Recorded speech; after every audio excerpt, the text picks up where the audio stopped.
आज दोस्तों अपन टेस्ट 4 की चर्चा करेंगे शिक्षा मनोविज्ञान के अभिप्रेरणा से संबंधित।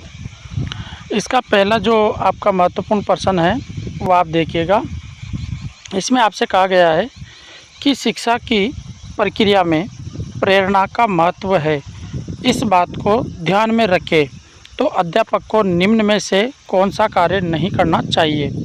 तो अब देखिएगा यहाँ पे दोस्तों, पहला ऑप्शन है आपके पास में कार्य के लक्ष्यों को स्पष्ट करना। दूसरा ऑप्शन है शिक्षार्थी को सामाजिक कार्य में भाग लेने का अवसर प्रदान करना। और तीसरा ऑप्शन है इनामों का प्रलोभन देकर बालकों में प्रतिद्वंद्विता पैदा करना। तो अपने से कहा है कि शिक्षक को कौन सा कार्य नहीं करना चाहिए। तो शिक्षक को कार्य नहीं करना चाहिए इनामों का प्रलोभन देकर बालकों में प्रतिद्वंद्विता उत्पन्न नहीं करनी चाहिए। ये हमारा राइट आंसर होगा इसका सी ऑप्शन। इसी प्रकार से आपका नेक्स्ट क्वेश्चन है क्वेश्चन नंबर 2। इसको भी आप समझिएगा, बहुत ही अच्छा क्वेश्चन है। इसमें आपसे कहा गया है कि अभिप्रेरणा के संदर्भ में प्यास है। तो अभिप्रेरणा के संदर्भ में जो प्यास है, देखो आवश्यकता प्यास नहीं है, आवश्यकता नहीं कह सकते अपन प्यास को, प्रवाहिता भी नहीं कह सकते प्यास को, अंतर्नोद, हाँ अंतर्नोद ये कि एक चालक क्रिया है। प्यास, जब प्यास लगती है तो उसके अनुरूप अपन कार्य करते हैं। तो हमारा इसका राइट आंसर होगा सी ऑप्शन अंतर्नोद। मूल प्रवृत्ति हम प्यास को नहीं कह। अगर दोस्तों आपको ये वीडियो अच्छी लग रही हो और आप तक मैं मेहनत को बराबर पहुंचा पा रहा हूं तो ज़रूर अपने अन्य दोस्तों तक भी ज़रूर शेयर कीजिएगा। क्वेश्चन नंबर 3 में आपसे कहा गया है अधिगम तक पहुंचाने के राजमार्ग को कहते हैं। तो अधिगम तक पहुंचाने के राजमार्ग, अधिगम का मतलब होता है सीखना, अर्थात सीखने का जो राजमार्ग अपने को है वो किससे प्राप्त होता है, किसी के मोटिवेशन अभिप्रेरणा से ही अपने को वो प्राप्त होता है। तो यहाँ पे उद्दीपन इसका राइट आंसर नहीं होगा, प्रवाहिता नहीं होगी, संवेदना नहीं होगी। तो फिर राइट आंसर कौन सा होगा, अभिप्रेरणा इसका राइट आंसर होगा। अब इसके बाद में नेक्स्ट क्वेश्चन की अपन चर्चा किए। आपका नेक्स्ट क्वेश्चन है जिसमें क्या कहा गया है, स्नेह प्राप्त करने की इच्छा अभिप्रेरणा के संदर्भ में क्या है।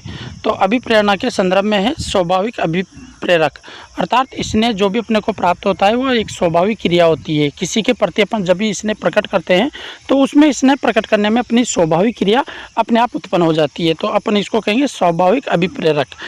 इसके बाद में आपके पास में नेक्स्ट क्वेश्चन है क्वेश्चन नंबर 5। इसको आप ध्यान से देखिएगा, बहुत ही अच्छा क्वेश्चन है। इसमें आपसे कहा है कि क्रियाओं का आरंभ करने, जारी रखने तथा नियंत्रण रखने की प्रक्रिया है। अर्थात कोई भी क्रिया अपन आरंभ करें या उसको जारी रखें निरंतर, तो उसको नियंत्रित रखने की जो प्रक्रिया होती है वह है अपने पास में अधिगम नहीं होगा, सर्जन नहीं होगा, संतुलन नहीं है, और अभिप्रेरणा। इसका राइट आंसर होगा अभिप्रेरणा। अब इसके बाद में देखिएगा दोस्तों, अपने पास में क्वेश्चन नंबर 6 है जिसके लिए कौन सा आंसर बनता है इसका, देखिए पढ़िएगा। गिलफोर्ड के अनुसार संवेगों का प्रकार नहीं है। तो प्राथमिक संवेग भी नहीं है, ये द्वितीय नहीं है, कृत्रिम नहीं है, तो कौन सा है, नवीन है। तो गिलफोर्ड के अनुसार जो संवेगों का प्रकार है वो नवीन प्रकार में रखा गया है। तो इसलिए अपना इसका राइट आंसर हो जाएगा सी। ये आपका नेक्स्ट क्वेश्चन है क्वेश्चन नंबर 7, जिसमें आपसे कहा गया है कि निम्न में से जन्मजात अभिप्रेरक नहीं है। तो निम्नलिखित में से जन्मजात अभिप्रेरक नहीं है। प्यास जन्मजात है, निद्रा जन्मजात में ले सकते हैं, भूख जन्मजात में ले सकते हैं, परंतु अपने से कहा है कि अभिप्रेरक नहीं है। सुरक्षा, सुरक्षा के लिए अपन ये कह सकते हैं कि ये अपन बाह्य वातावरण के अकॉर्डिंग क्रिया करने वाली ये है, या बाह्य वातावरण के अकॉर्डिंग अपने प्रेरक के रूप में उत्पन्न होती है। तो इसका राइट आंसर होगा सुरक्षा, क्योंकि यहाँ पे अपने से कहा था जन्मजात अभिप्रेरक नहीं है, तो नहीं है का मतलब सुरक्षा है। ठीक है, राइट आंसर। अब नेक्स्ट क्वेश्चन है अपने पास में क्वेश्चन नंबर 8। इसके लिए भी देखते हैं इसमें आपसे क्या कहा गया है, प्रेरणा का स्रोत निम्नलिखित में से कौन सा सही नहीं है। अर्थात प्रेरणा का कौन सा स्रोत है जो सही नहीं है। तो यहाँ पे अपने पास में ऑप्शन दिए हैं आदत, चालक, प्रेरक, उद्दीपन। तो इनमें अपने पास में राइट आंसर होगा ए, आदत। कहने का मतलब आदत प्रेरणा का स्रोत निम्नलिखित में से कौन सा नहीं है। तो आदत प्रेरणा का स्रोत नहीं है।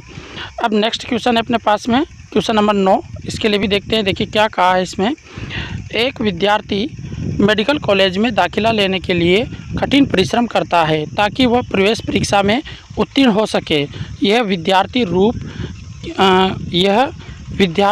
रूप से प्रेरित है। अर्थात किस रूप से प्रेरित है, व्यक्तित्व से, आनुभाविक और आंतरिक और बाह्य।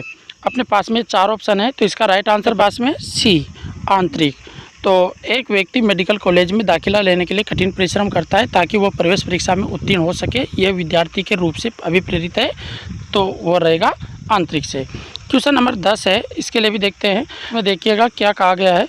अभिप्रेरणा के सिद्धांत के अनुसार एक शिक्षक के द्वारा सीखने को संबंधित कर सकता है विद्यार्थी से वास्तविक अपेक्षा रखने, अपेक्षा का एक रूप स्तर रखे, विद्यार्थी से किसी प्रकार की अपेक्षा ना रखे, विद्यार्थी से बहुत अपेक्षा रखे।